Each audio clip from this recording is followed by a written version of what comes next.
Yes. Okay, so I will call the Wenham Finance Committee meeting to order, January 18th at looks to be just about 6:30. And we'll have a verbal roll call for Catherine Tinsley's benefit. Jim Purdy, Scott Schoenberger. Dan Ojikonovich. Jeff Calder. okay, so we have a quorum, and as I mentioned earlier, I don't know if Jeff and Dana, you were on, Deirdre will be joining us later in the meeting. So the first order of business we've called to order is any public input out there, Steve, that you see anyone wishing to make a comment or ask a question? I see no hands. Okay, very good. Okay, so we'll dive right into the budget discussion. If I may, I'd like to just, at least for the police and the fire department discussion, the following presentation will first review the financial issues involved in each department.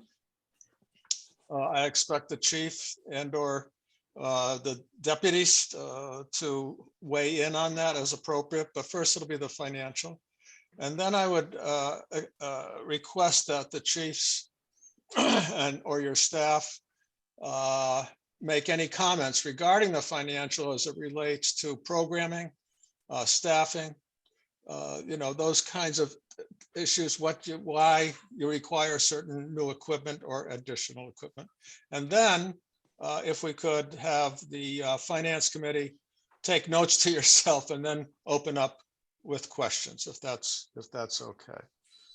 So I see Chief Kavanaugh is here. Chief, are you going first before I have the police department, but it makes no difference. Does not matter to me. I don't see, is Mike on, Chief DiNapoli on, Steve? Yes, I'm here. Yep. Okay, well, we have police first, so we'll go with the police department. And let's do you want to present, is Jamie on? Jamie's on. Yes, I'm Okay. here. Okay, do you want to present the budgetary, where we are with the slightly revised budget? Steve or Jamie? Yeah, I can go through it. Okay. So Yep. the only difference from what was presented to the FinCom on the December 10th meeting is I know it was spoken about the request for an additional patrolman, number 6 patrolman, and kind of the need for that and the issues that were arising with relying on the reserve part-time officers.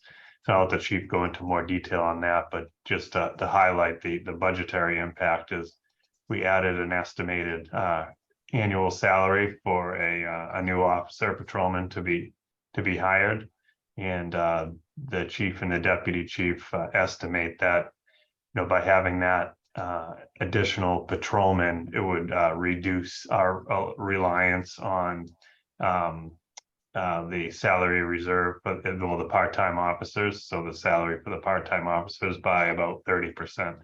So this 99,960 represents a 30% reduction over what was budgeted for in FY23. Additionally, the animal control officer, this, I'm not sure if it was brought up at the December 10th meeting, but I'll just go over it quickly. As part of the accreditation, they had to, it didn't fit the criteria. Again, the chief can add more color to this, but it didn't fit the criteria. So the animal control officer has been moved. No changes have been made as far as, salary. It's all the same as what you saw before, but we're moving that to the town hall budget. And we'll be asking you to amend the town hall budget, at one of the last meetings. It's just a dollar for dollar swap, just because it could no longer exist in the police department for accreditation reasons. And I believe that is pretty much the only changes compared to what you had in front of you on December 10th.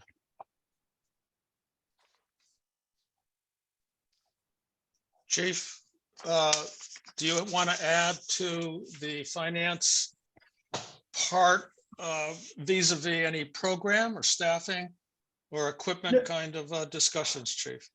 I mean, I can certainly get into and follow up on Steve's comments relative to the need and request for an additional officer. I don't know if now is the forum you want me to do that, or I can. That would be great. Till after. That Sure. would be great. It's a kind of, that's a standout piece of the budget. Yeah, no doubt whatsoever. As you know, and it's come up numerous times in the past, it's been a huge goal of mine, even before taking over as chief, to move in this direction. And it's a common with regular practices relative to the area chiefs and police departments with the reform and with the goal of maintaining the most trained police department. And in that training comes along with the frequency of performing the tasks that are needed and required by the position. And what the goal in doing that is to have someone who is dedicated to that full time. And we have an incredibly dedicated current full-time department along with our reserve officers. However, our reserve officers are all, as mentioned in the past, dedicated to other full-time careers. And on an average, you know, some may do 1 or 2 a month, and some might do maybe up to 3 or 4 shifts a month, but it still isn't a full-time dedicated commitment to the position. And what happens in doing that is the skills do atrophy, and relative to anywhere from officer safety skills to officer initiated techniques and activities, updates on the laws, all the things that make you proficient at your job. A full-time police department benefits greater. And as you know, as the chief of police, and certainly if I were a citizen, I would want that, and I still stand by that. Okay, thank you, Chief. Anything in terms of supplies? I mean, that you want to kind of highlight in this discussion? Well, so switching over to the expense side of things. Yeah. Yeah, I can certainly speak to that as well. You'll notice in a lot of the categories, it's just specific to the times that we're in relative to expenses for whether it's cruiser equipment, facility equipment, expenses relative to you know, certainly the day-to-day equipment that's needed to run the police department, contract services, all those things have gone up. And so we did an average of 10%. Where you'll see, and there'll be one thing that I will modify. If you look in the uniform line, and I just noticed this, I had in a different version, Steve and I sat down today, but the uniform line, the additional 7,000 there, that can be backed out, and I will make that modification because that was part of the initial review of the Class A uniform / honor guard uniform. So that's going to make a difference moving that monies out of there. And then you will also notice that we went down on some of the training and education, and that's because the need to budget for officers that are going to be put through the Bridge Academy next year have gone down. So I was able to back out some of that money because it wasn't needed or relevant anymore. And then certainly some other capital items, you know, that I know we're not addressing that right now. Those needs have been noted. And then the only other thing you'll notice is you're going to see the Pleasant Pond supplies. And the reason for that bump is that's the estimated cost to pay for the installation of the hard phone line down there for the gatekeepers and lifeguards. In talking to Mike Hardy, that was an estimated number to have Verizon install that line because cell service is not great down there. So God forbid, in case of emergency and have lacking cell service, that would be a problem. So that's where that 2,500 addition is making a difference there. What else? Nothing else that jumps out at me, but I can certainly answer any questions. Okay. Anything else you'd like to add, Chief, regarding programming or at this point? I'm sure there'll be questions, I'm sure. But Certainly, I'd be happy to answer those questions as they come up, but nothing that's jumping out at me. Most of it is due to the day-to-day increases of where we're at with Okay. the world right now. okay. Chief, I just have a quick question Sure. on the Class A uniforms. Is that because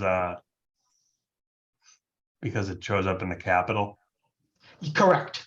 Yes. So that's, yeah, when we originally had put it in there, that's what it was based on. And the version that I had, the one I was talking to you about, had that backed out of there, but it just bumped back in. And what we're hoping with that is it's Class A, it'll be dual purpose because it'll get our honor guard outfitted, for the Capitol, and it'll allow most of, if not all of our full-time personnel to have those Class A blazers and pants that are an industry standard for formal proceedings.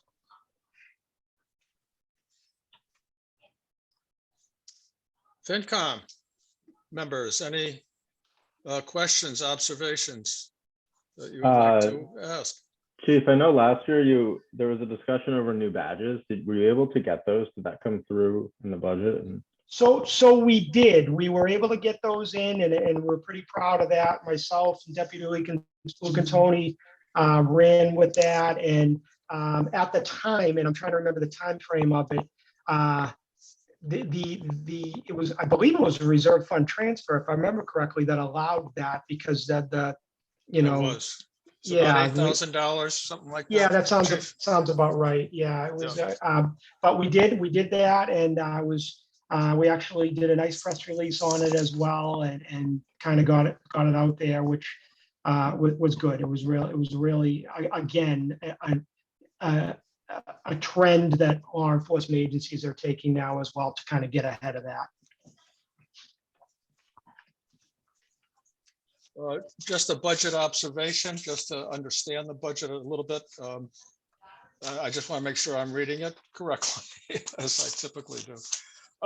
So your budget is coming in at 11 points. I'm sorry. At let's see. Yeah, Total I of- made the adjustment that the chief was talking about by funding the yep. Class A uniform. So if you're looking Right. for the overall increase, it's 0.20. But 0.20. keep in mind two things when you're seeing Yep. that increase. Yep. The animal control officer, which was about $20,000, got removed and moved to town hall expenses, and the police unions in the town are in current negotiations. So the impact of that is unknown still, and we are carrying a salary reserve to fund that in a separate budgetary line item. Okay. So yes, exactly. Thank you, Steve. The additional position, it looks, if I'm reading this correctly, Chief, is you had a reduction in the line, which includes the animal control officer, actually, which is about 20,000. But you have a reduction of about, it looks, of 55,000, if I'm interpreting that correctly, in the reserve, the two reserve lines. Is that right? Because I see a 301,000 So against the last year of 377,000, or this current year in that line. So we estimated, well, the intent was to remove approximately 30% from the part-time salaries based on the estimated reduction in their working hours if this full-time position comes to fruition. So that's where the bulk of that's from. And then the only, I can see that where it says, yeah. And then also in that same line, Steve, we can change that 5 to a 3. It says 5 officers for the bridge. It's now going to be 3, although, yep, right there, correct. So we can change that, and that's where that number reduction went from 5 to 3. Yeah, and I mean, I stand behind it. I'm confident that it's going to move us in the right direction. And candidly, it's a future plan to with time and space to continue that goal of adding full-time officers over the next few year period while myself and the deputy are in control of the agency. And I think we have a phenomenal foundation now with the force that we have in place. And I'm super proud of the men and women that are there now, and they're working really hard. And I think it'd be best for the town, for the citizens, and for the police department to continue to move in that direction. Just one other kind of observation question, Chief. Sure. So Yes, sir. for this current year, the 23 fiscal year, we voted a full-time officer doing the same steps and process of using reserve and reducing your reserve accounts so that we had another full-time officer on duty at the night shift.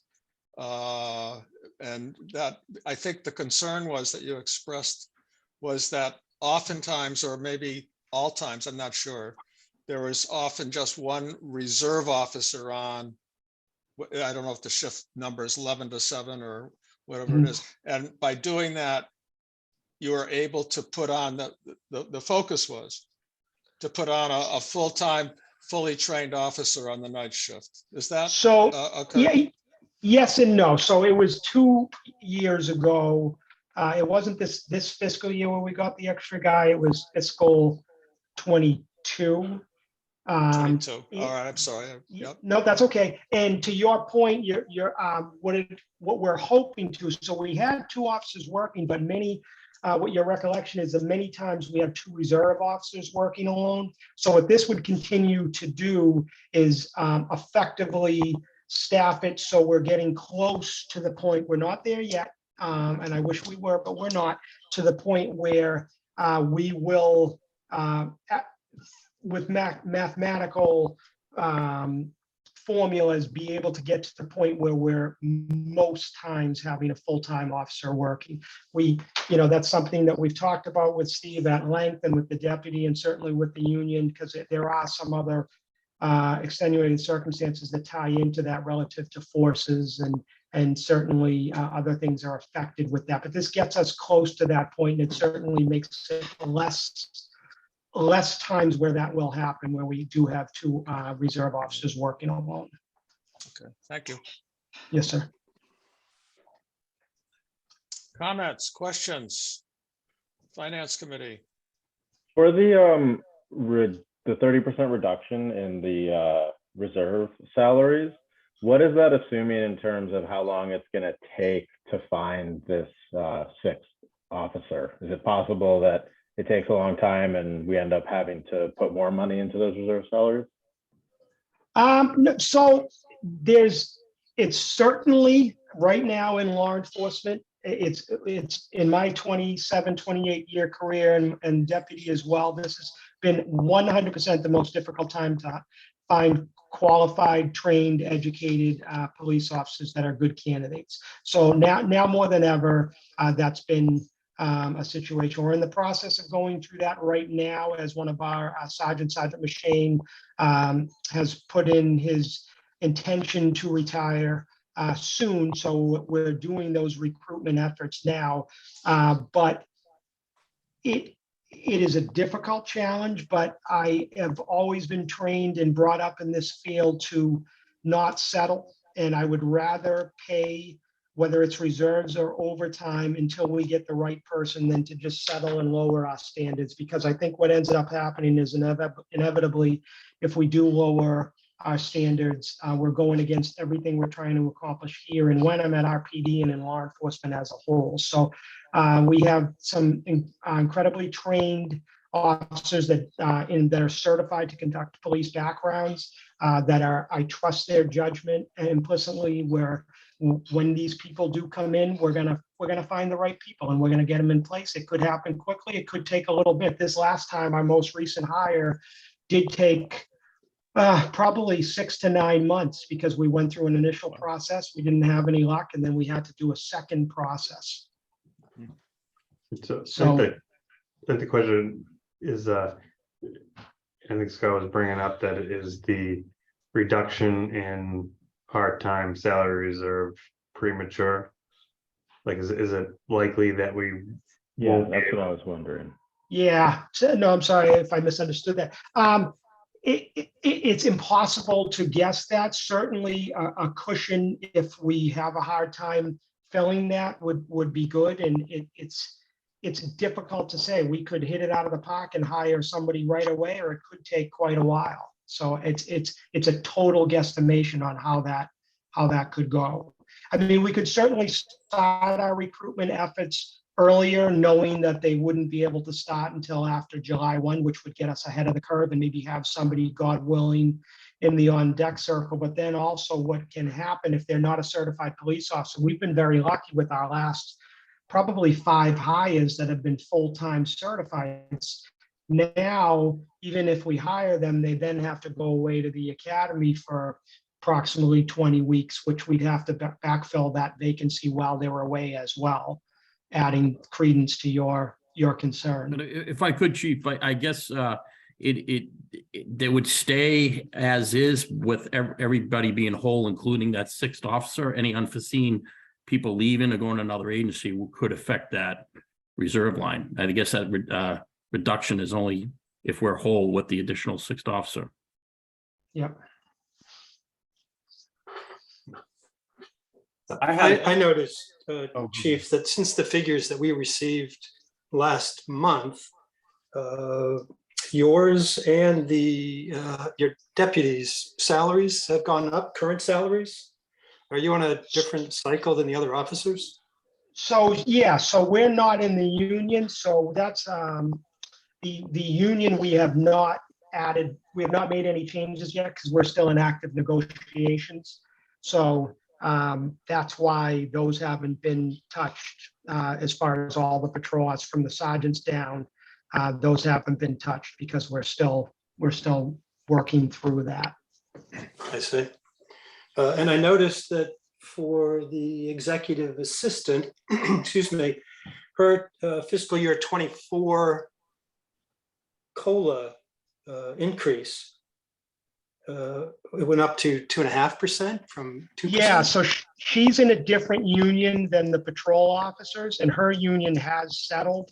And so that's part of her collective bargaining agreement where she's entitled to a 2.5% COLA. I see. Okay. And then I'll just kind of keep going, I guess, and turn it over to Dano. Just a question about the overtime cost. It looks like it's carrying over at the same approximately $153,000. Who in the department is paid overtime? So any full-time patrol officer that's part of the collective bargaining agreement is entitled to time and a half. Anything over 8 hours in a shift or 40 hours in a week. The part-time / reserve officers are not entitled to that. They get that on holidays. They get time and a half the reserve rate, which is a much lesser rate anyway, if they work a holiday or if they come in for prisoner lockup, which is a handful of times a year. Otherwise, they do not get overtime. The details, the traffic details are paid to all employees at the same rate, but that's paid by the vendor. I see. Should we expect with the hiring of a new full-time officer to see overtime reduced? So yes and no, and it's a tough calculation to formulate, because although that new officer would be entitled to vacation time, which that would then be filled by the other officers, that would be one less, his overtime would be reduced because he would have far less vacation time, and he would also, what we did as part of that same budgeting is we budgeted this newer officer as if he's coming in.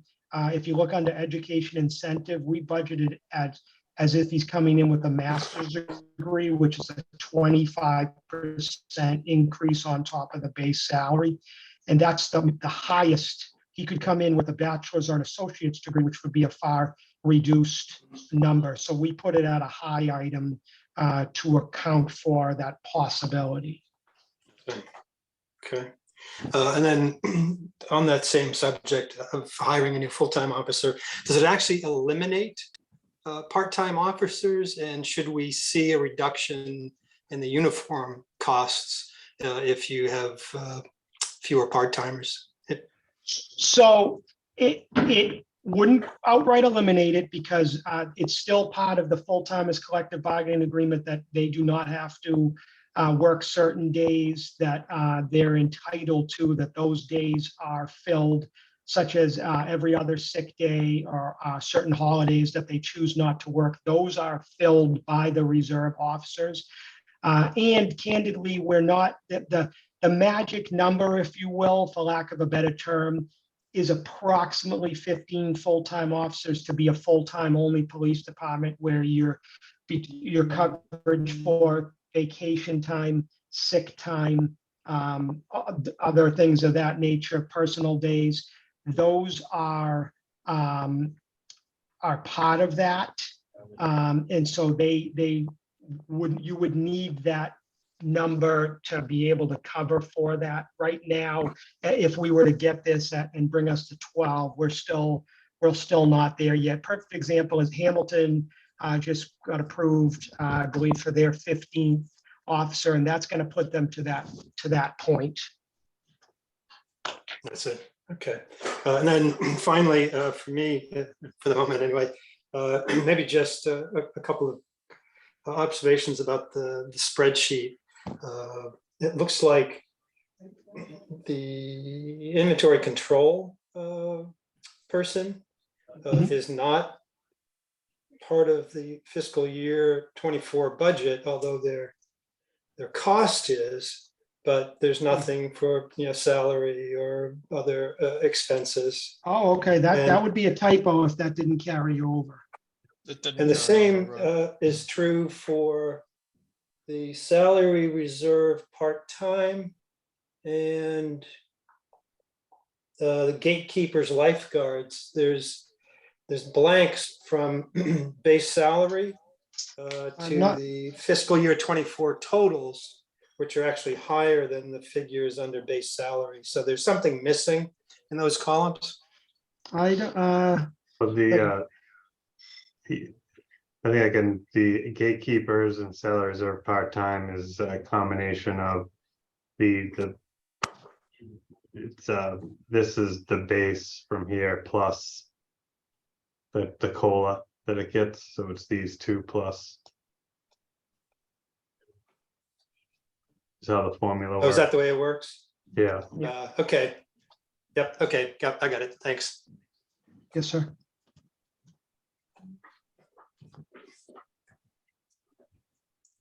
I'll yield the floor. Couple questions. One, Steve, you mentioned that the money related to the negotiations, it was in a reserve set aside to account for that potentiality. Where is that? How much is that? We set aside about $150,000 for what we're calling the utility/salary reserve fund. So what that is designed to do is to absorb, right? We have all these unknowns about utility costs coming into next year. So instead of trying to, adjust each budgetary line item that goes into the utility costs, we're carrying a reserve because we don't know what's going to happen. Maybe it's going to go up, maybe it won't. And the same thing with the salary reserve. We have some unknowns with the library. Right now, we've settled two out of the 4 unions. So the DPW and admin union has settled. The fire union has settled. So the police and library are the 2 unknowns right now. So we're carrying money in anticipation of what they're going to settle for, but we can't. Bargaining law does not allow us to predetermine what the outcome will be. So we're carrying enough that we'll be able to fund it in that, and then whatever does not get spent will then fall back to the general fund, unappropriated, to be reappropriated at the following town meeting. Can't be spent on anything else. Okay, Thanks. And then just one question real quick, Chief, on just bigger picture, I suppose. You mentioned that you imagine building in more full-time folks over time to have a stronger unit all around. Like, what is the number that you think makes sense, or what is the number you're aiming for? Because I was just trying to do the math in my head. If we got 12, it looks like sworn officers right now, plus, Mhm. and I tried to kind of come up with a guess for the reserve and how many officer equivalents that is that another couple maybe on top? So maybe we have 14. I was just trying to come up with a number. Where do you think we get to if everybody was full-time and we didn't have any reserve, I guess? Probably about 15 is the kind of magic number that's out there, with an agency our size and a, call volume and population, things of that nature, just for coverage purposes, for the time off and unanticipated absences and things of that nature. And even, vacation times, training, all the stuff that's built in. 15 is about the number that's used for that. And I understand realistically that a town our size with a budget, you have a wish list, and with time you try to get to where you want to be, and that's the ultimate goal. And I think it's the most effective policing, it's the most safe policing, it's the most productive for a number of reasons, and it's just more than anything, it's the most liability conscious for the town and us to have full-time dedication to this craft. I always say that it's police work can't be a hobby to be effective and productive and safe. And when you're doing it such a limited time, it can end up being construed as such. And that has no negative connotation on our reserve officers, because they're doing an incredible thing and they're risking their lives every day. But I just think full-time policing is effective, better policing. That helps. Thank you. Yeah, I just wanted to see where you imagined it going. Thank you, sir. Okay. Any other questions programmatically? Financial? You've asked some great questions, folks. Helps the chief explain his department and his rationale. Thank you. Okay, let's, if we can, I'm hearing no further comments or questions. Can we move on to the fire department and have the same process, if you will, of reviewing the finances once again, and then going to programmatic staffing questions that or that the chief may want to add on to, and then we'll go to questions from the finance committee. Yeah, so real quick, the fire department is unchanged from the December 10th, I believe. And I think really the highlight here would be the addition of a new firefighter, to which the chief and deputy have made some concessions to help alleviate the financial impact. One of them being giving up their they had I believe it was $10,000 or $12,000 for a part-time administrative assistant help. I think that duty would be transferred onto the new firefighter. Yeah, I don't want to go into too much detail of the operations. I'd rather have the chief or the deputy kind of walk you through the thought process. So I actually have a paper that I wrote on the full-time firefighter, and I will read that. The current staff of full-time personnel, chief, deputy chief, and firefighter, require all three positions to respond to all emergency responses, whether fire, hazmat, or medicals. The department is short-staffed during the day from 7 a.m. to 5 p.m., with most call firefighters working out of town at their primary places of employment. When a fire or medical call comes in, the three full-time personnel respond to the call, which can last anywhere from 5 minutes to all day. depends on the severity of the emergency. This makes it problematic to complete necessary and mandated paperwork. The paperwork that we must do is ambulance billing, motor vehicle accident billing, ambulance licenses, all forms of permits, entering all fire and medical responses in firehouse, affiliation agreements, drug licenses, and perform all inspectional services through fire prevention. Adding this full-time firefighter position would add another layer of safety for the residents of this town. The current full-time staff, as it stands now, we run a 3-person crew per NFPA 1500. The standard is a 4-person crew. Nationwide, you should be running a 4-person crew at a minimum. This would also allow the chief and deputy chief to attend necessary meetings and trainings that otherwise would be interrupted with a needed response to a medical or fire alarm due to lack of firefighters. This firefighter position would primarily be absorbed within the current budget, taken from the current line items of administrative assistant for $7,190.60, equipment caretaker, $19,367.40, and additional EMS coverage of $13,000 for a total of $39,558 to be put towards the full-time position. This would leave a small amount of $15,292 to be funded through the FY24 budget. The full-time position would be offered at $54,000 with a clothing allowance of $750 and longevity of $100 for a total of $54,850. The town would also have to cover a health insurance plan if this position is filled, with a rough estimated cost of roughly $22,000. This model with the same amount of full-time staff has never changed, even with the additional workload to maintain and staff the ambulance. With the demands that the ambulance alone has shown, it is time that we progress forward and add an additional full-time firefighter EMT. Thank you, Chief. We're just finding it harder and harder during the day to have people respond to the calls. And we're in dire need of at least one person. And we can absorb 90% of it through the budget. So with the current budget.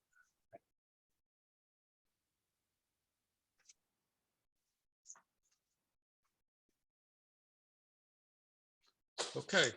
Any other before we get to questions, Chief, any other questions, comments that you want to make about the program, equipment, supplies that you may want to highlight, for example?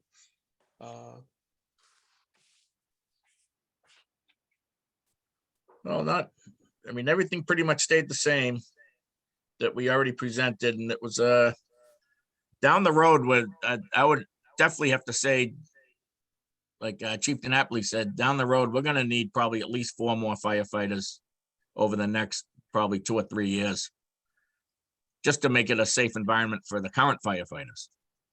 I mean, right now we're strapped with, we're pulling people out of cars with only 3 people on duty, and we're calling mutual aid regularly now, like a lot of other departments are doing, because they're short-staffed. Mm-hmm.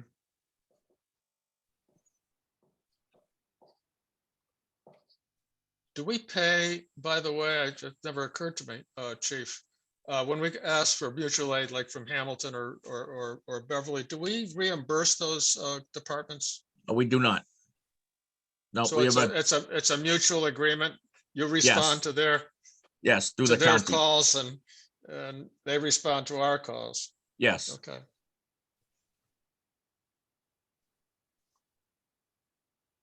I did note on, let's see, what line is it? Protective gear. You want to talk about that for a moment? It went up from 10,000 to 13,600.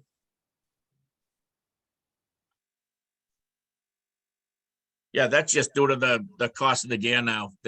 The manufacturer actually called us and told us that the gear was going up in price to budget for it. The cost of each. Go ahead. Okay. It's not additional gear, it's replacing. Is that what, how does that work? The gear, It's the which one is the $10,000, right? Yeah, let's see, 23 was 10. If I'm reading, if I got the line correct there. I think I do. Yeah, and then 24 request is 13,600. Stephen, if you don't mind, No, the go new ahead. quote, Jim, has gone up to $3,400 per Yeah. set of bunker gear now. So that's where the additional cost has come from, to get the one additional set built into there. Okay. All right. As you can imagine, everything is just going up in price. Yeah. Yes. Yeah. We actually lucked out with the JAWS for the ARPA funds. That's yeah. That was a big one. They actually held the price for us. They didn't give us the 2023 price. They gave us the 2022, which was very nice of them. Is that replacing a Jaws of Life? Yes, the JAWS we have now, we can't even get parts for it anymore if it breaks. And this set will also be an electric set, which you can move around very easily around a motor vehicle. You don't have the hydraulic lines in the way, and you needed someone to actually switch tools at the pump, the hydraulic pump, whatever you wanted to use a different tool.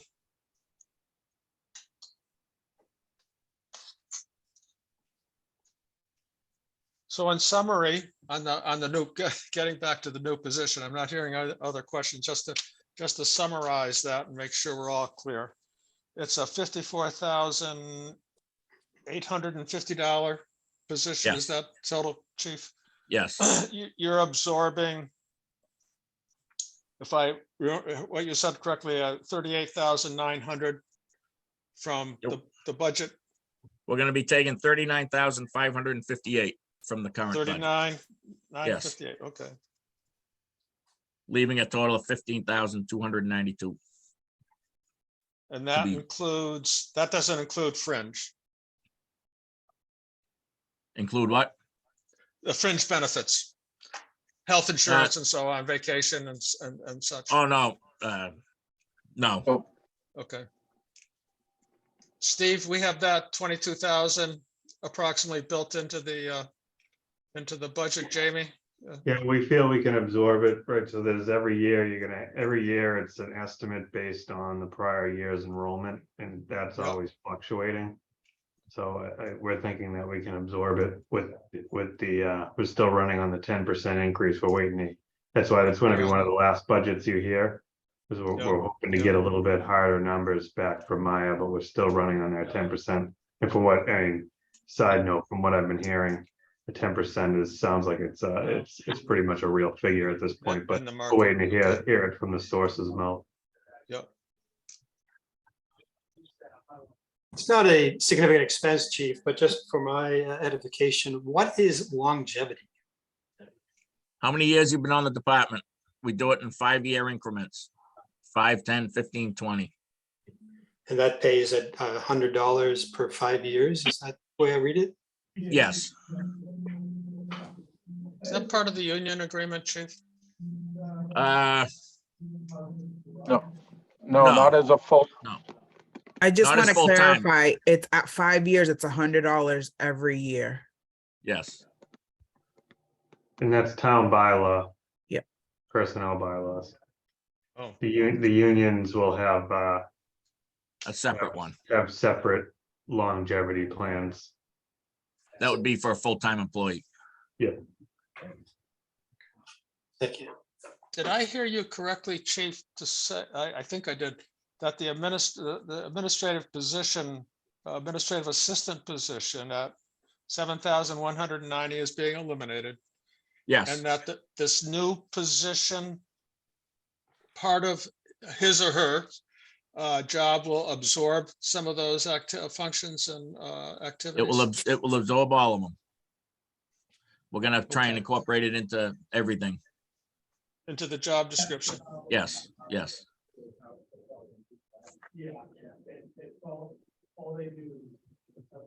Quick question, Chief, on that same thing that Jim was focused on there. Line 24 looks like says addition. You mentioned this, the additional EMS station coverage, 13,000 moved to new firefighter. Yes, Yes, there's a typo there, sir. yeah, that's a typo. So so that 26,000 change? 2024 should be Well, less. it should be 13,392.50. Okay. Right here. Chief, on the FY base right here, 13 what? It should be $13,660.35. Just for the record, I'm shocked that I'm the guy who caught that because I'm never the guy who catches those things. Thanks for the catch. Oh, good Is that catch. Is that Yeah. Dano? But it only took 12 sets of eyes, so. I know our sheets are correct. Okay, so the budget is reduced by 13,000 and change. Okay. Yes, And then last question, just remind me, I don't know, I have the capital budget somewhere here in my notebook, but how much were the jaws of life that got covered by ARPA? 47,000. They showed 50 in this budget, this current budget, if you go down a page. Yeah. For a capital item. Okay, great, thanks. Jim, are we discussing the capital requests tonight, or are we more focused on? No, I was going to discuss that at the end of the meeting, Jeff, because the capital requests are still being worked on. And I'll discuss it at the end of the meeting. Okay, fair enough. Of our upcoming meeting. Yep. So we're focused on the annual expenses. Annual, operational, and, basic expenses, right? That's right. Any other questions to Chief Kavanaugh or Deputy Chief Baxter?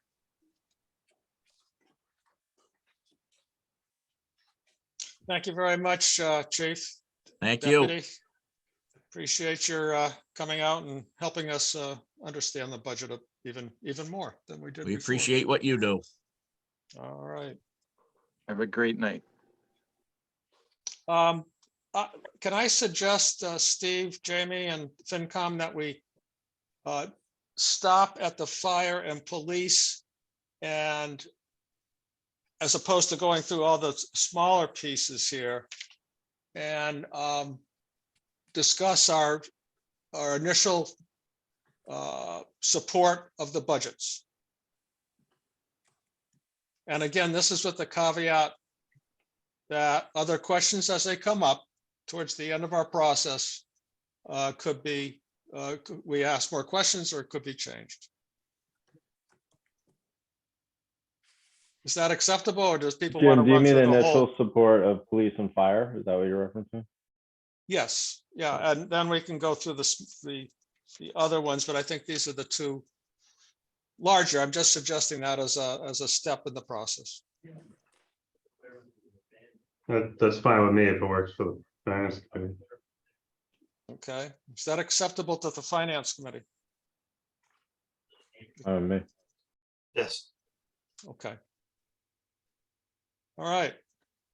So one more time to the finance committee. Are there any further questions to Steve or Jamie about the budget and what's presented this evening programmatically? Before we make a motion for favorable action on the budget as the two budgets that are presented this evening. Any other further questions or comments on it?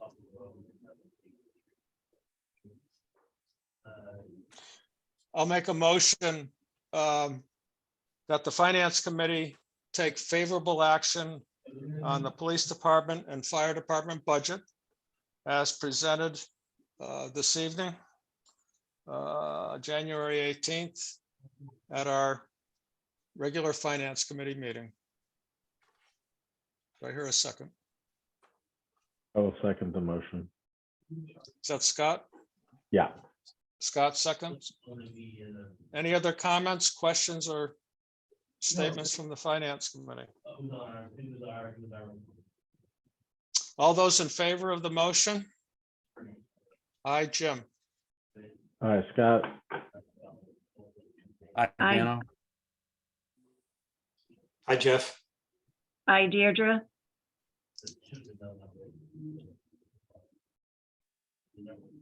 Dana?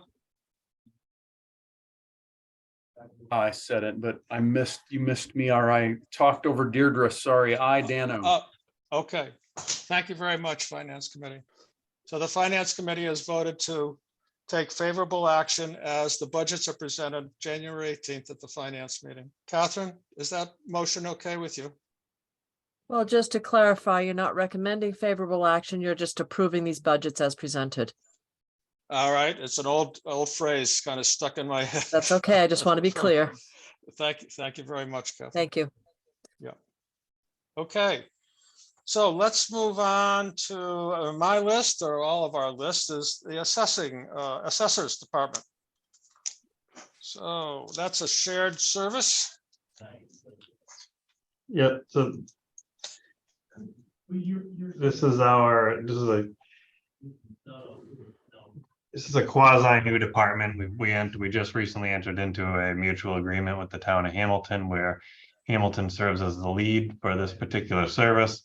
And what that means is that they hired the chief assessor and essentially fund his salary through their budget, and then they provide us with an assessment for that, and we get half of his time at 1/3 of the cost.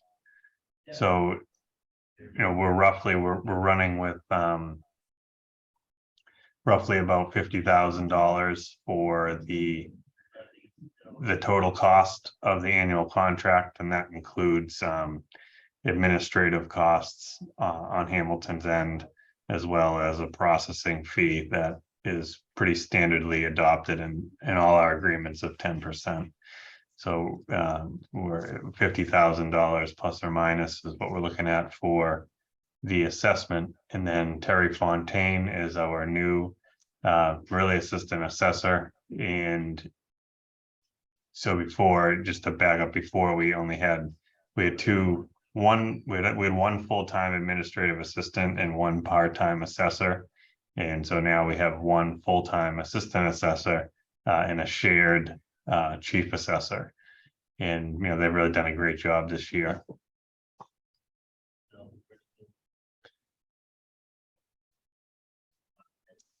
Okay. And the big cost here, well, salaries is the big cost, and that is because it was essentially this is the first year where we had to go out to market to hire the position. And, this is kind of what the market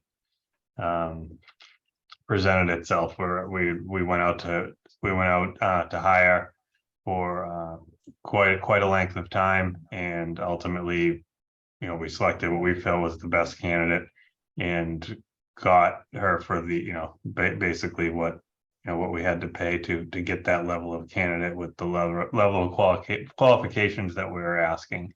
FY23 estimated that at 65, and she was brought on at 70, and then the $2,800 would be a COLA and anticipated merit effective July 1 of FY24. Contractual. She's a trained assessor as well. Is that correct, Steve? Yeah, she has her MAA designation, and she worked as an assistant assessor in Middleton for, I believe, 7 or 8 years, and she's just as qualified as any chief assessor I know, probably more so. It's just she doesn't have the interest to run a department, so we're very lucky to have her. I can tell you that. Okay, that's great. And then the other one next year. So every 5 years, we go through what's called a revaluation. Although we're required to revalue the town every year, every 5th year, the state reviews our values every year and certifies them. But every 5th year, they come in and do a very thorough audit of all our valuation tables and kind of prove out our assessments through data quality studies, and they actually drive around in the car with you, and they'll visit a large number of sales with you to verify your data quality and how you're reflecting the houses on your property record cards, and how you have your sales analysis tables set up in the background. And so it's pretty traditional that due to the extra workload and the expertise needed to work through that audit, we bring in an outside consultant that essentially that's all they do every year. There's basically 2 or 3 of them in the state of Massachusetts, and that's all they do is deal with the communities. They're in a row. Every community is rotated through once every 5 years, all 370 communities. So they come in and kind of help us navigate that process to ensure that we get our certifications timely and we can get our third quarter tax bills out on time. So that's a $24,000 is a one-time bump. It will go away next year. Okay. Steve, it's not clear to me, looking at the budget, whether this sharing arrangement with Hamilton has resulted in any savings for Wenham taxpayers. Yeah, no, and it didn't. The idea wasn't to save money. It was to have an assessing office that was professional and basically just keeping up with our statutory requirements the state puts on us. As you can see, the huge adjustment this year is in part by just understaffing in the back end and not being able to keep track with the sales analysis and the annual adjustments, and also the huge bump in new growth that we realized. We got about $350,000 in new growth this year, and that's reflective of Todd and Terry's efforts out in the field collecting open building permits that weren't collected under the prior arrangement. It just wasn't working. The field was getting too complex and they were just getting backlogged, and that's really the primary driver for this shift in structure. Although you see, you can make an argument that we made the money back plus some in growth that we wouldn't have otherwise realized. So we spent money to make money. Right. Okay, thank you. Yeah, historically, Jeff, the discussions have always been something like, we're missing growth. We're missing someone who put on a deck and didn't pull a permit. We're missing a lot of that, which I think now will be pretty much picked up. Is that correct to assume, Steve, that those?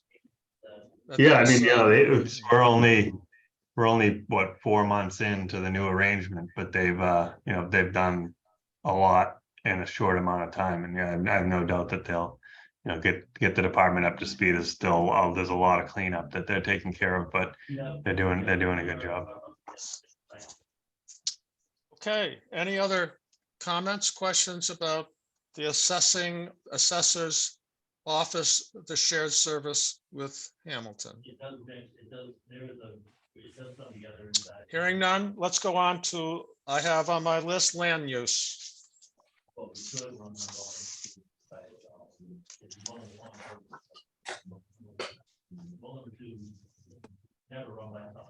And by the way, there's some, excuse me, Steve, there's someone with their speaker on in the background, and I can hear background conversations. If you could just check that, please. That's probably me. They're having the water department is having their meeting in the office behind me. The door is shut, but there's not much more. And the door shut. Oh, yeah. Okay. So I apologize for that. That's all right. Land use. Land use it's Margaret is our planning coordinator. Kate Mallory is our open space conservation open space coordinator. Margaret's a part-time position funded at 23 hours a week, and Kate is 19. And the salaries are basically a 2% COLA up to 2% merit, which is what we're budgeting for. That would be effective on July 1 of fiscal 24. For the expenses, the changes in the expenses, minimal changes. The big one is training and education. Kate just is new to the field and just got her certifications, and with that comes, maintaining the certifications through continuing education credits. And so that's for, that's essentially to fund that's new this year. And then the miscellaneous advertising is just with all the projects coming online as of late, and the projects going to the zoning board of appeals and requesting variances. We have and also there's the cost of advertising through the Salem News has been increasing, so we're trying to set up. We were pulling from other uses, but it's getting to the point now where we really need to have our own budget line item for advertising, because every time something like that happens, an appeal, you gotta send out an abutters list, you gotta post a legal ad in the newspaper. There's a whole process that goes through that is, you got postage, news periodical fees. So that's what that is. Steve, is there a revenue component which offsets this cost? Or presumably, if they are working on behalf of individuals that are doing projects and taking out building permits. Yeah, so they have, there's homes. permitting and, there's permitting and fees for permits. So you have your building permits, but then there's also, your conservation permit and things like that do offset this to some extent. I don't believe this department is fully self-funded, but there is, I'm just scrolling here, there is some offset to that. Let's see.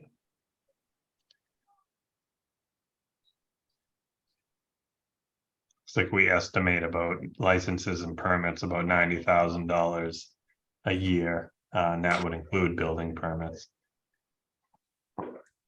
That 90,000 is not just for the work that the land use department does, though. No, it's inclusive of building permits as well. Is this sort of a department typically covered by fees, or is it typically a net cost to?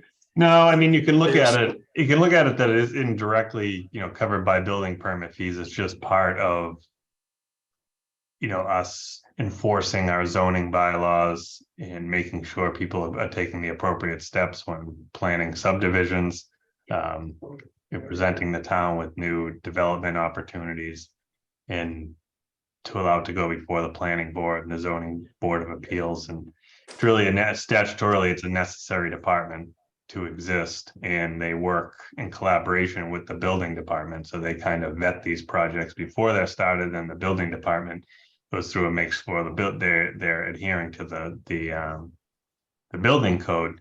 So really the two together is really what produces your growth that you see every year. And then they're funded through the extent that they can be by new growth through the tax levy and permit fees.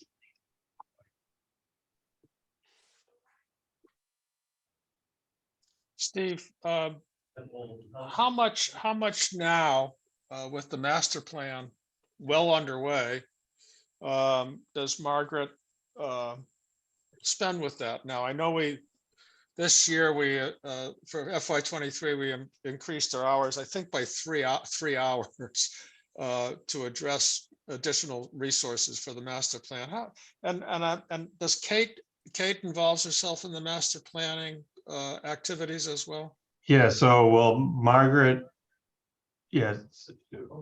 at 23 hours, so that's the maximum she can work right now. There was a there was a period where the state of Massachusetts suspended the pension restrictions, so that you can't make a certain amount of money or work a certain amount of hours in any given year, or you would directly impact your pension benefits. So they would reduce your pension by the amount you were making.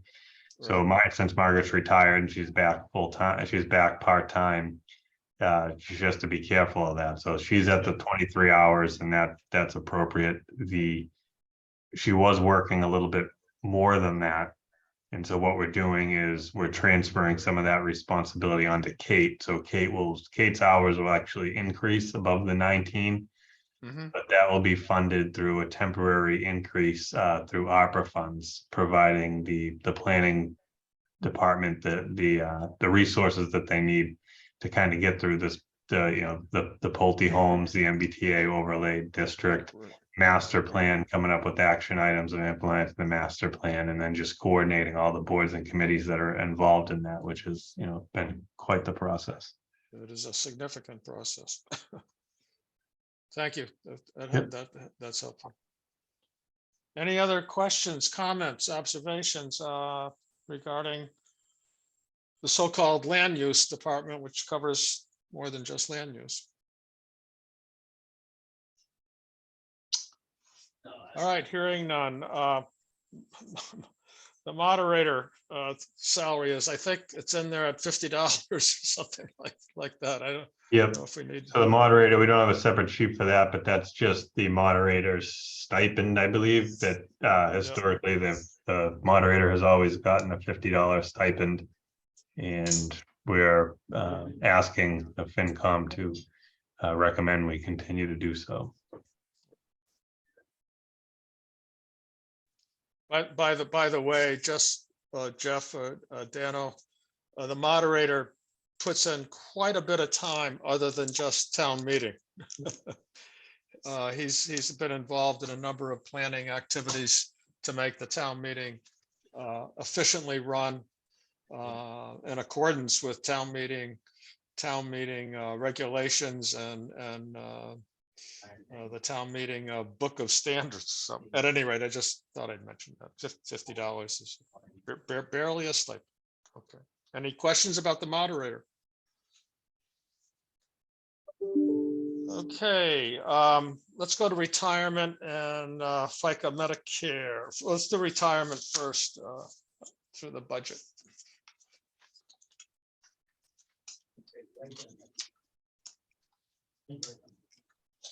Oh, you were mentioning this earlier, Steve, in terms, oh, no, you were mentioning healthcare earlier. Yeah, so retirement, we talked about quite a bit at that 10th meeting. And it's basically Wenham as a town is part of the Essex County Retirement Program. And this is our pension liability assessment. We need to fully fund the assessment by state law requires Essex County Retirement to fully fund our pension liability by 2039. So each year they issue us what's called a pension assessment, and that is part of the payment plan to get all the communities in the Essex County Retirement to be fully funded by that date.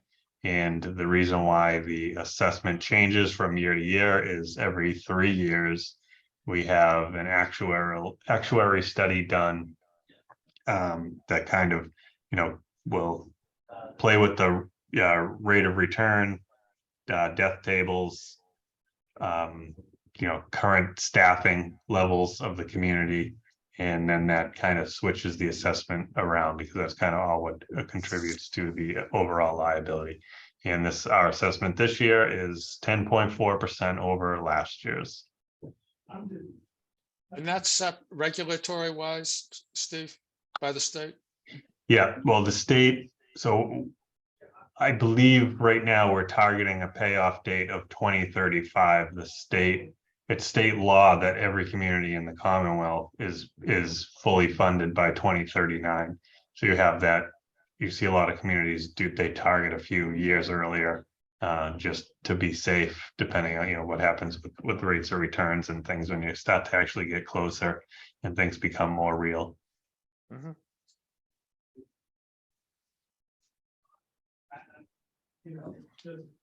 So, thank you, Steve. Does the FinCom have any questions about how and why we fund the retirement at 1.069 for fiscal year 24?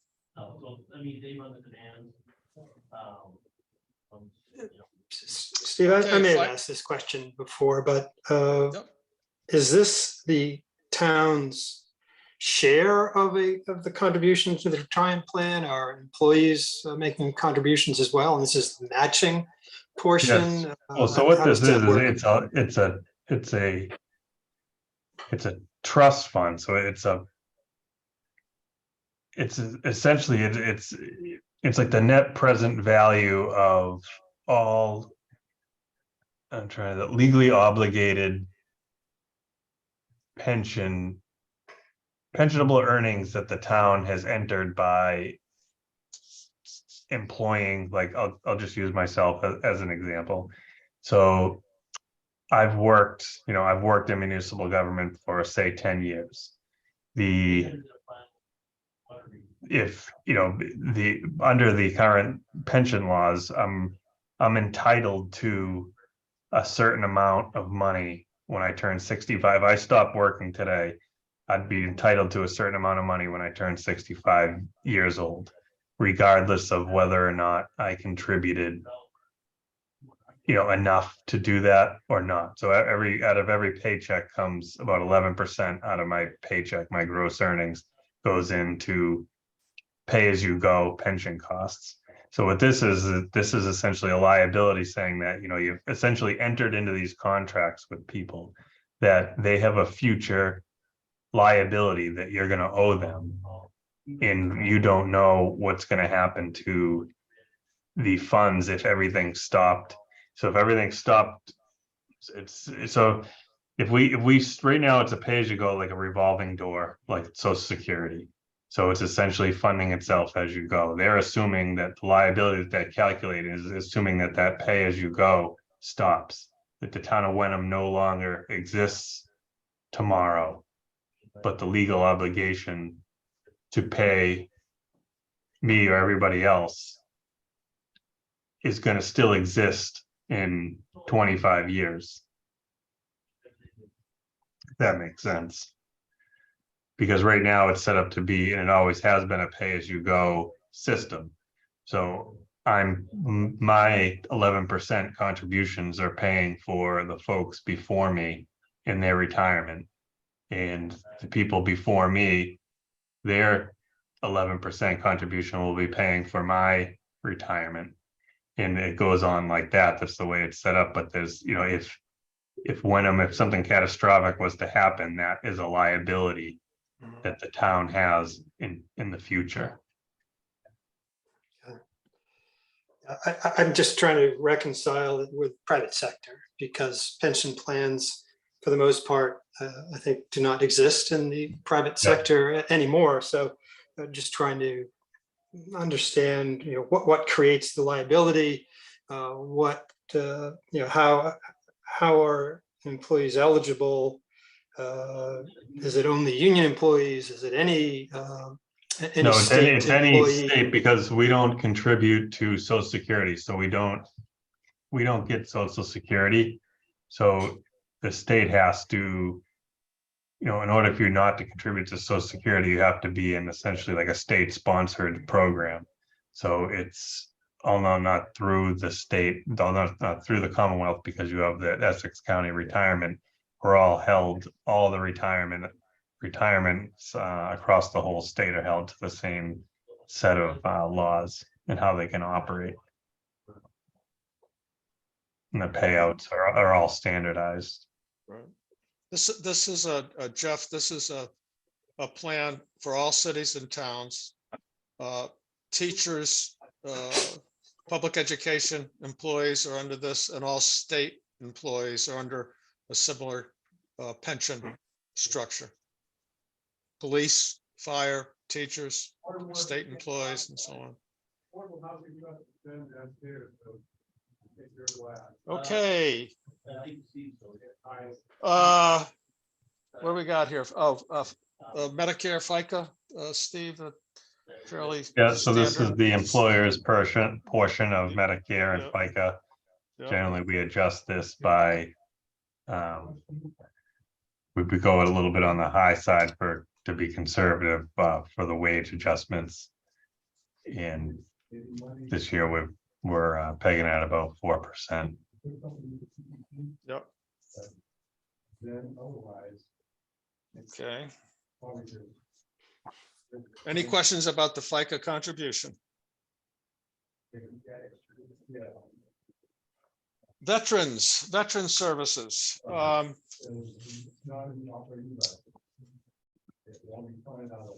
know there's been changes in that over the past 3 years, actually, in terms of. And so Veterans is asking for an increase this year. It's for the flagging of, did someone say something? Oh, never mind. It's for the flagging of the veterans' graves and celebration on Veterans Day.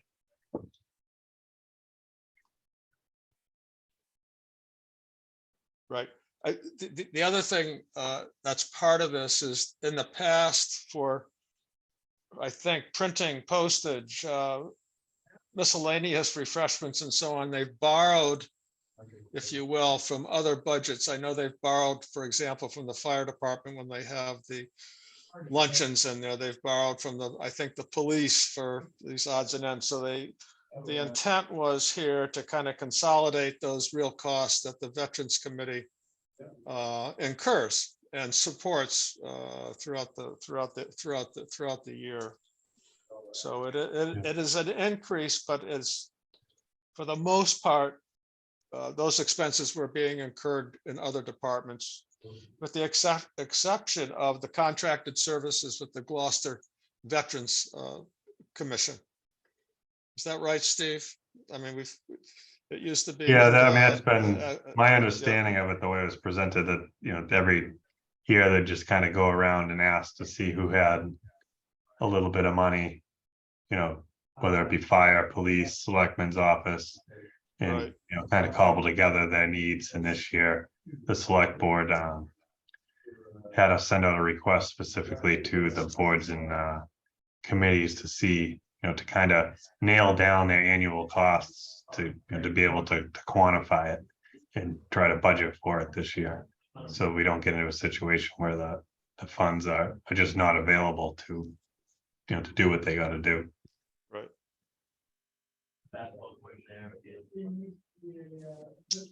Any questions about the? Yes, I'm sorry. Do you know Jeff, how go ahead. many veterans reside in Wenham? I The don't veterans, know the answer to the that. veterans. None that are getting the benefits. There's approximately 135 veterans in the town of Wenham. Thank you.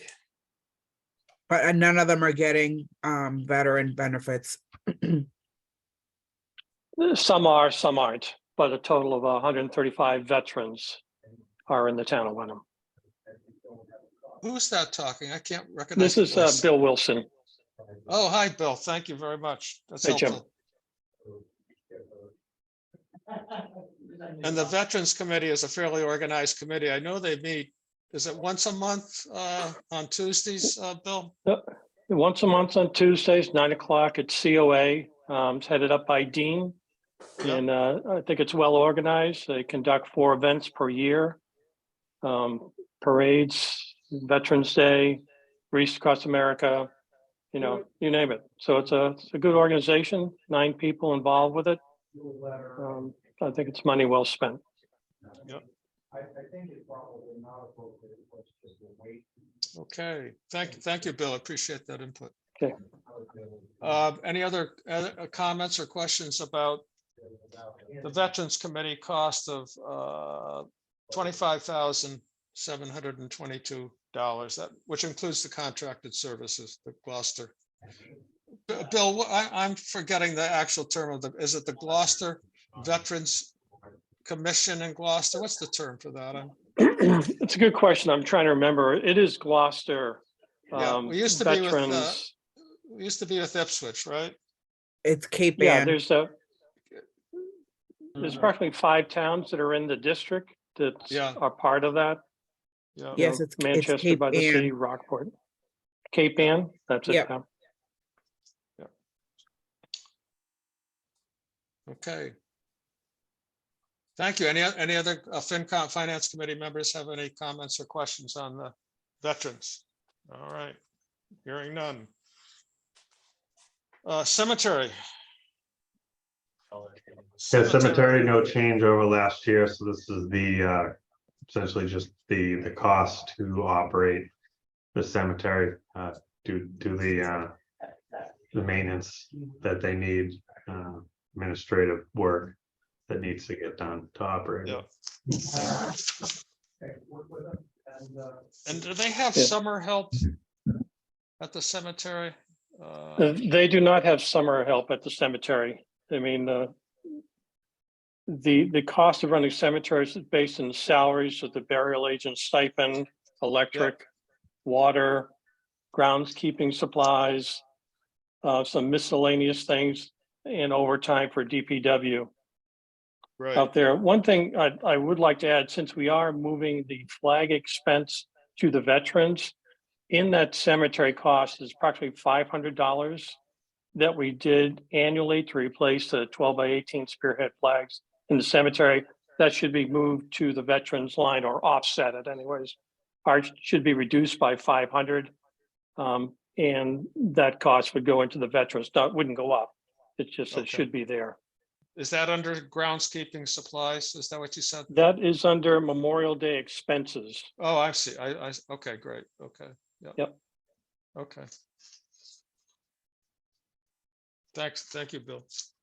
Yeah, and I know you talked about capital early on here.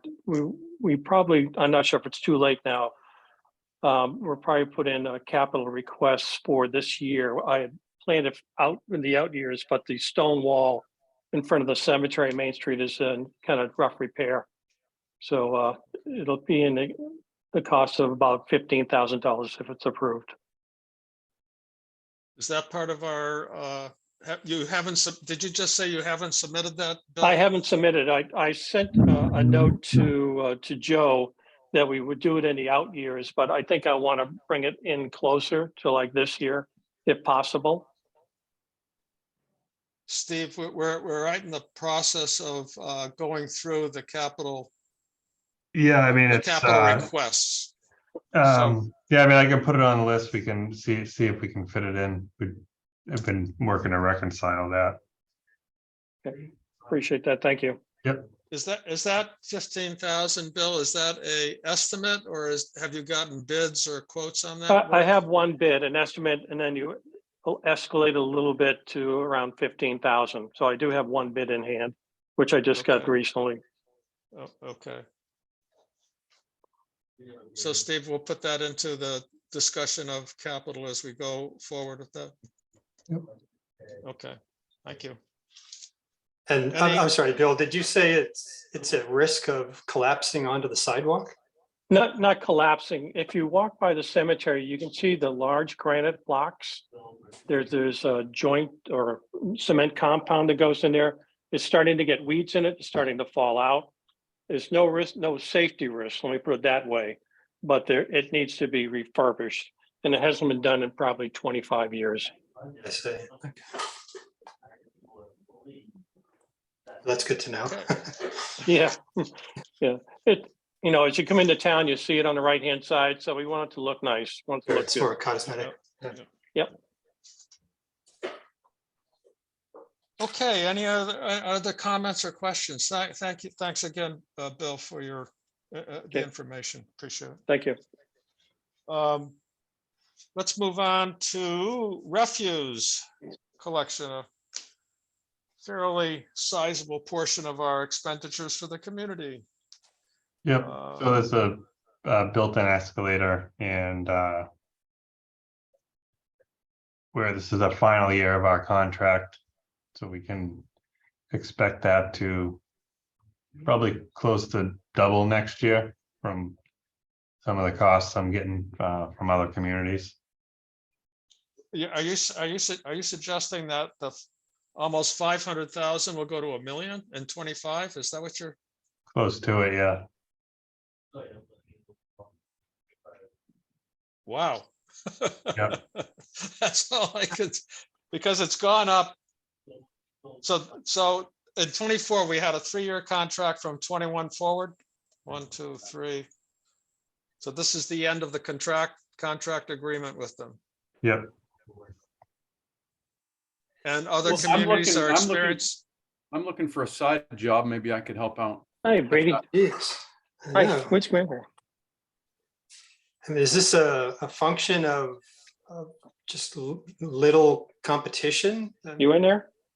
Okay. How else do you Yeah, I describe? mean, well, it's the cost, it just cost of disposal has Hmm. gone up. I mean, when I was in Marblehead, we were up for negotiations and the contract went up Okay, more bring than up doubled. And they weren't actually, they're in a worse environment now coming out of COVID and all the supply chain issues and the difficulty in getting rid of refuse and recycling.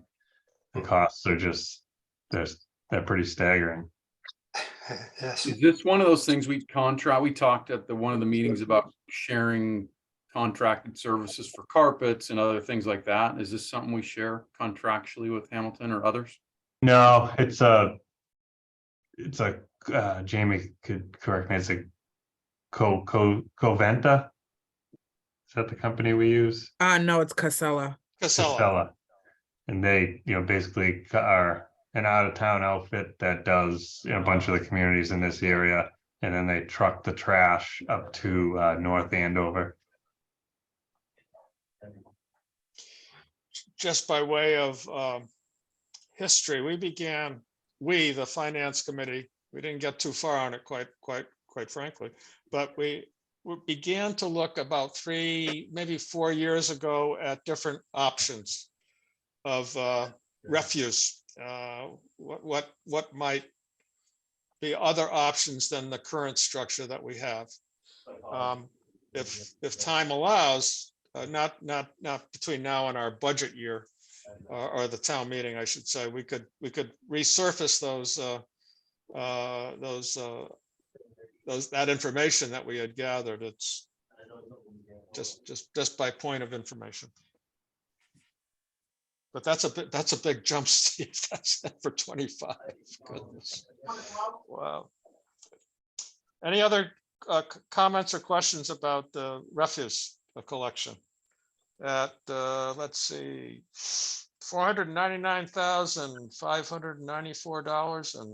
$499,594.29 for FY24. Sorry, Dano here, but we pay for that, right? So that's not a real net impact on the town budget. Isn't zero. The citizens are paying for the refuse collection. Prices go up. Yeah. Well, you No. pay through the Okay, tax through rate. through taxes. So, right, so, then a conversation will, if it does go up as much as we're anticipating it does, there'll have to be a conversation whether, I hate to even bring the subject up because I know it's a tough very subject. touchy subject, but, pay to throw, or if the residents want to keep it in the tax rate, there's ways to do that, but it's again, it's an added cost. It'd have to be Sorry, okay. a decision of the residents on how they want to do it. I was confused there. That's what I was referencing, Dana, that in one of the options, for example, was residents picking up X dollars a year as part of that service. And there's different models of what that X dollar would be, how it would be developed, and how it would be offset. You buy contractual bags, like you costs. can only throw only trash that gets picked up are bags that, the town sells, so that's an offset of the cost. You just pick the whole thing up in the tax rate. It's just, there's a bunch of options. It's Yeah, a little premature now, but that's really, that's another discussion. that'll be, from what I hear, that's a big one. That is. Isn't that the way it works now, though? If you have to buy bags? I don't believe so. Yeah, You have to you buy do. bags if it's outside of your bin.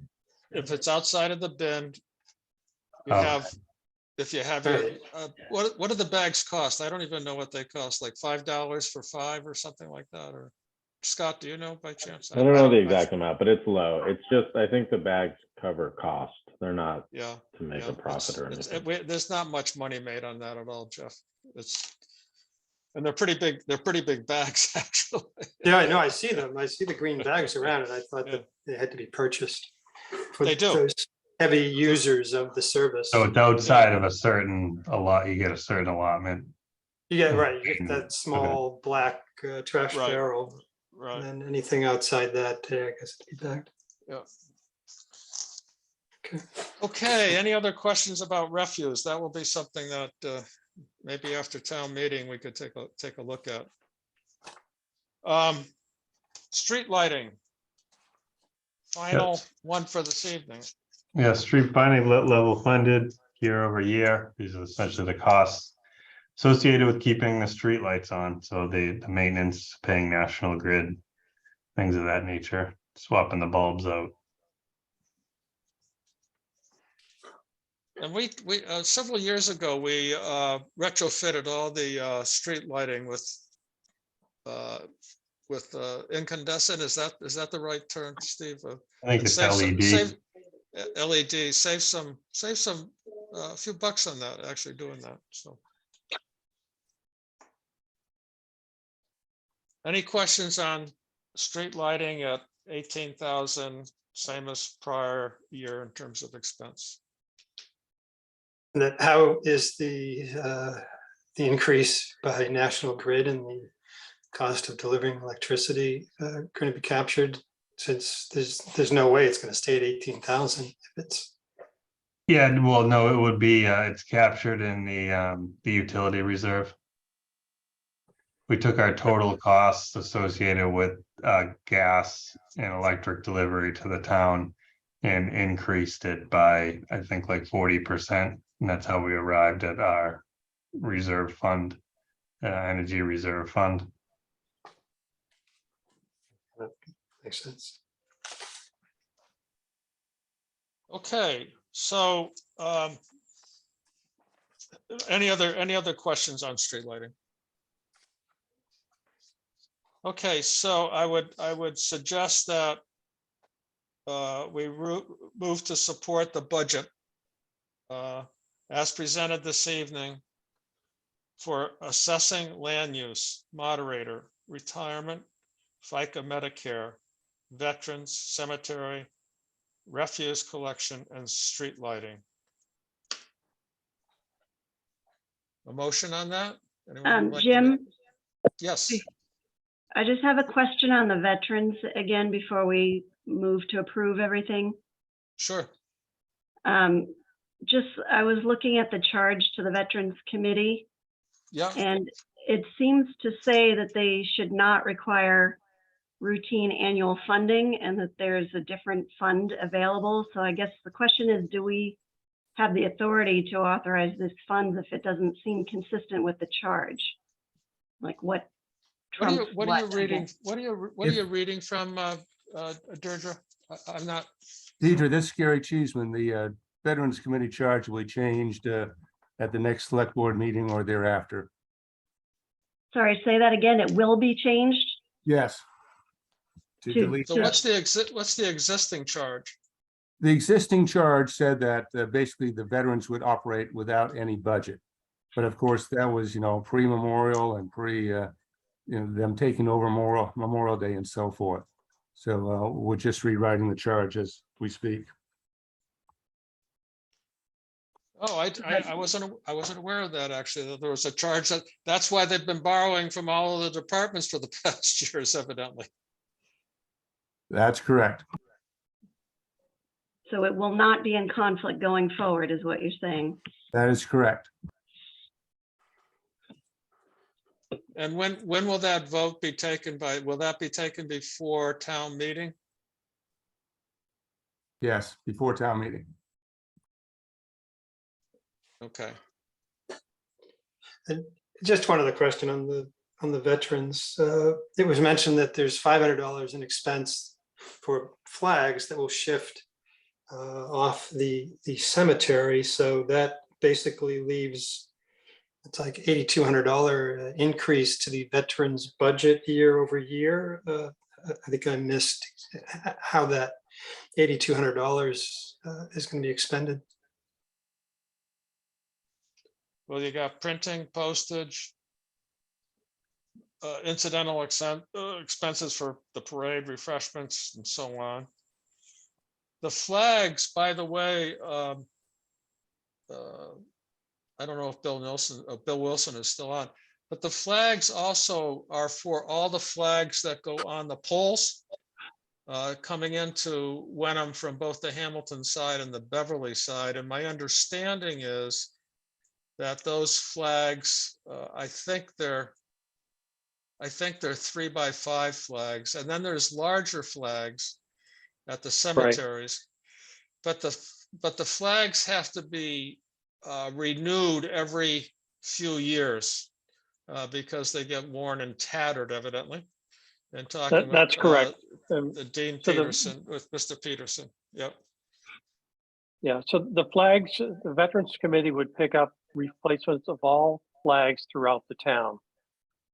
Consists of town hall, the war memorials, all cemetery flags, COA, iron rail.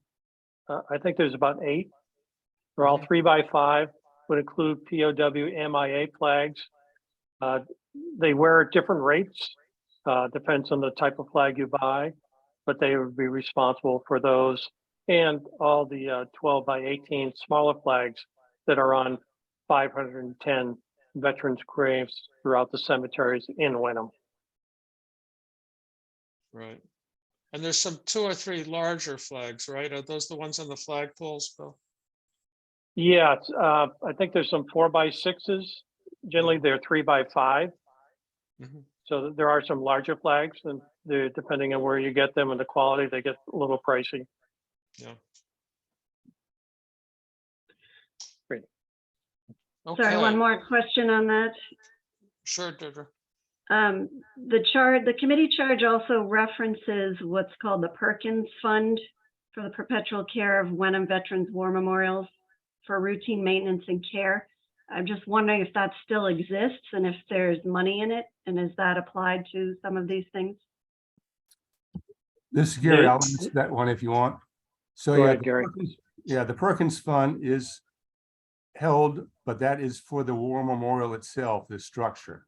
So it does not pay for any of the ancillary, flags, whatever. And yeah, that account still exists. Okay, thank you.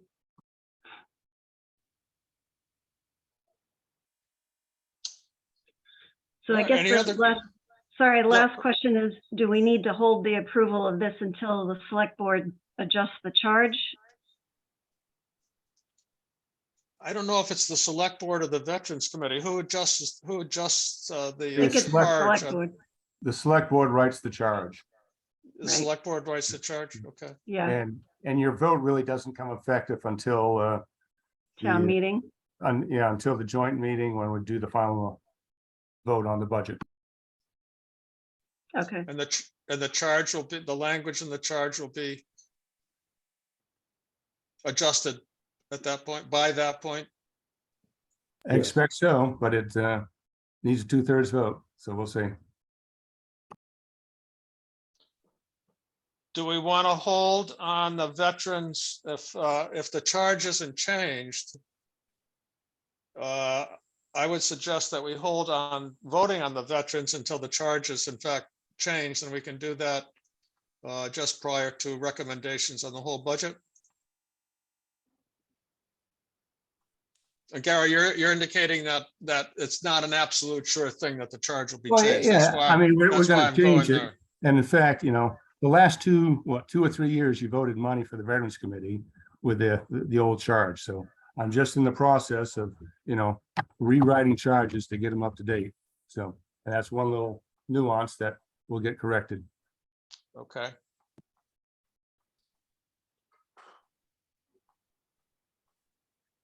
Is the Finance Committee comfortable on voting the the 25,722 predicated on the fact that the charge will be rewritten and supported by the select board? Or does the Finance Committee wish to wait until the charge has in fact been voted on by the select board? When do you think that vote might occur, by the way, Gary? I'll amend the agenda and put it on Tuesday's meeting. Okay. Thank you. Comments on I'm asking a question to the Finance Committee. Seems like, Does- Jim, that's Dano, it seems like a process procedural question. I don't know that we're qualified to answer, but I think our perspective was to move forward with it, so you could make it contingent on some future decision, or Mhm. you could wait till the future decision. I think it's up to people who know more about process and procedure. Yeah, that's a good point, Dan. I think the word there is contingent. Yeah, I think you could make a recommendation, as Gary said, but it's been, a budget has been funded every year anyways with the old charge. And, you know, if it doesn't change between now and the joint meeting, you can always alter it. This just is one less bookkeeping item we need to keep track of.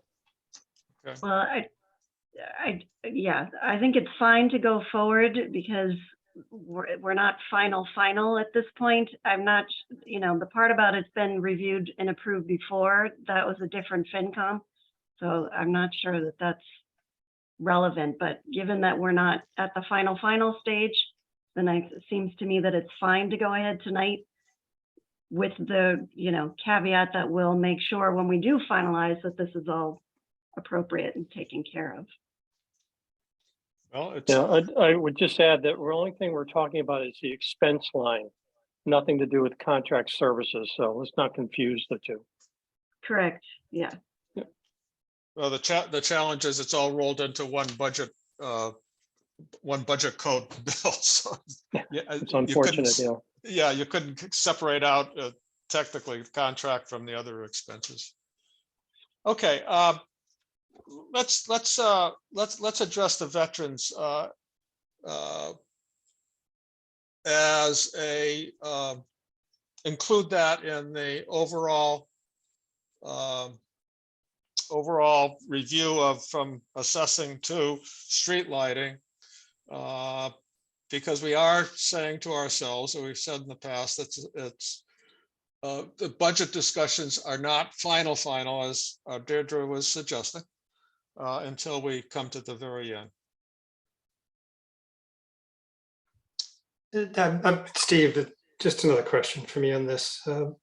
Is it fair to say that $1,000 does not represent the expenses of the Veterans Department last year? Because I guess I'm still struggling with trying to understand a $9,200 increase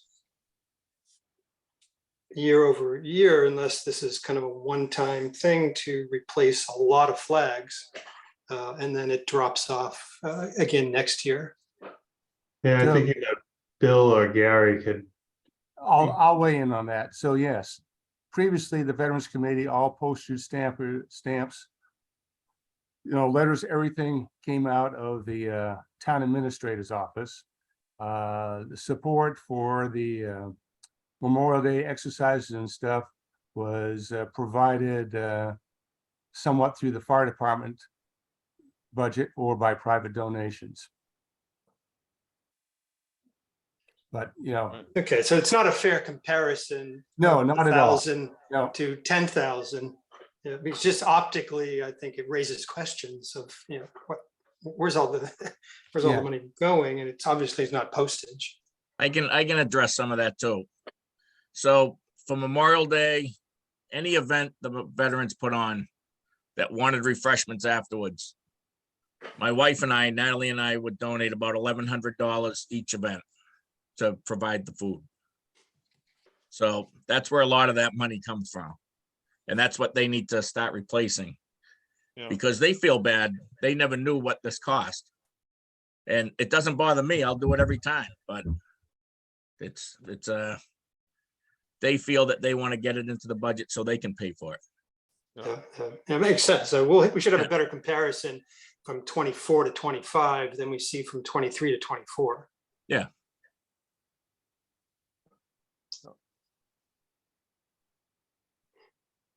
Thank you.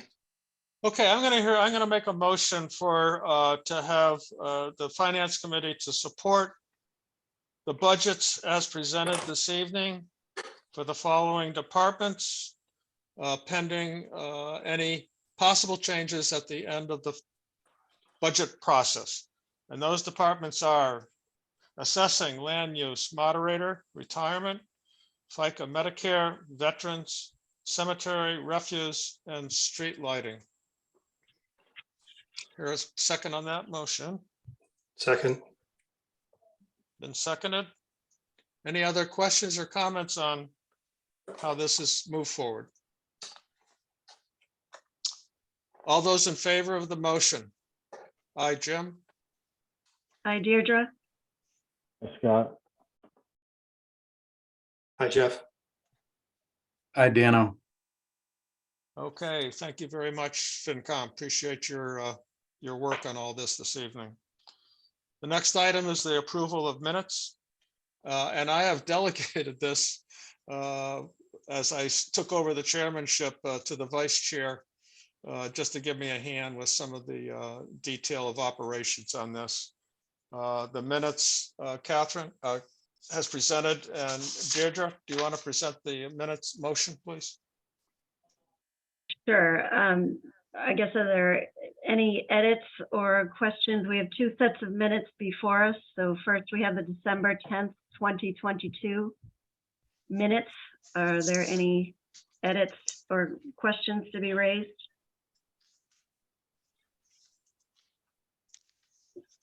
Just a comment, Catherine, these minutes for December 10th are excellent. Thank you. Thank you. Second that. Very detailed. And we also have before us the minutes from January 4th, 2023. Are there any edits or comments to this set of minutes?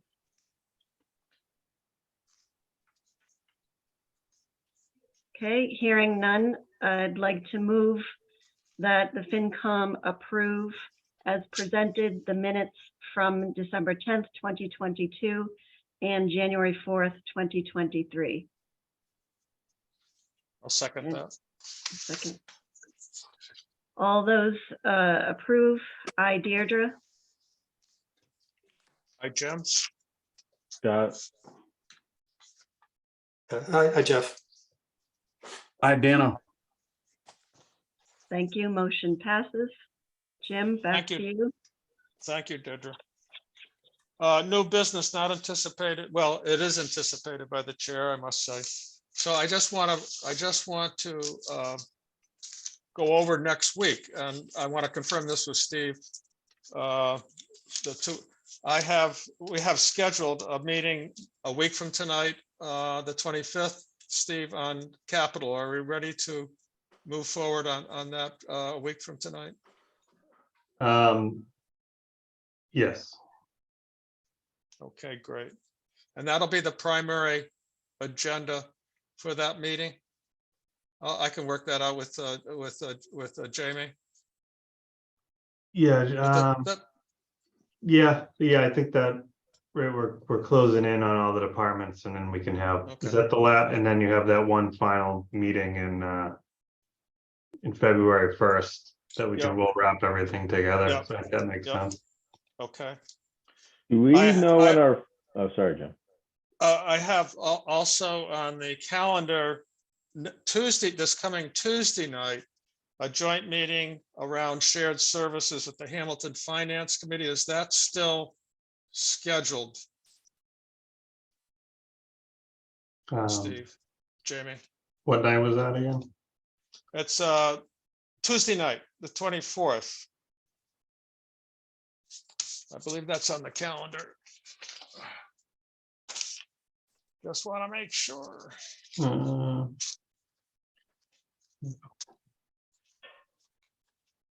Let's see.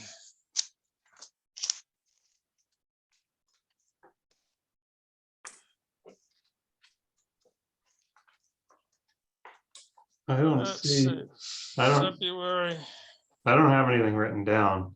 I mean, it doesn't mean I didn't miss it. 21. What you're you know what, it's not on the calendar. The 25th is, but I had a meeting in my notes here for the 24th. I'm not sure now where that Yeah, I mean, I can reach out and confirm, but I don't have anything on my calendar, nor do I have anything on the master town meeting calendar. But I No, mean, there's nothing on the master. You're right.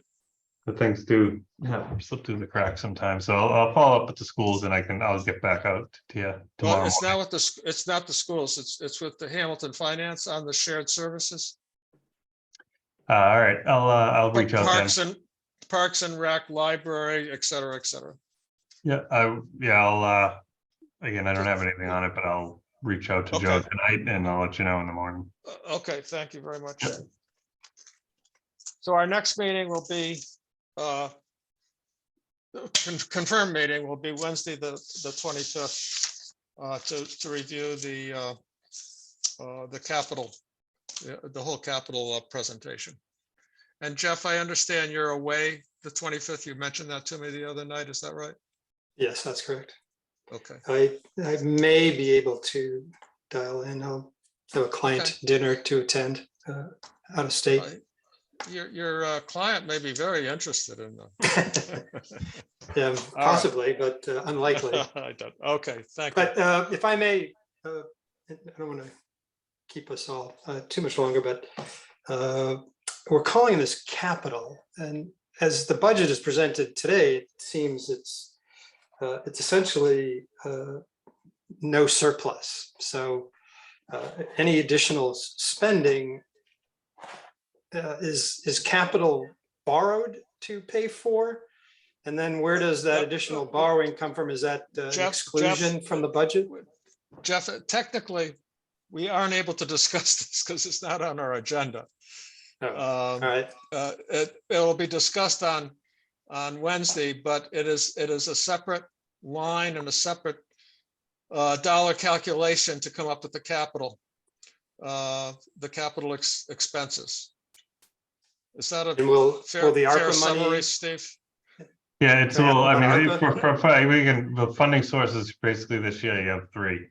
You have our anticipated certified free cash will support part of it.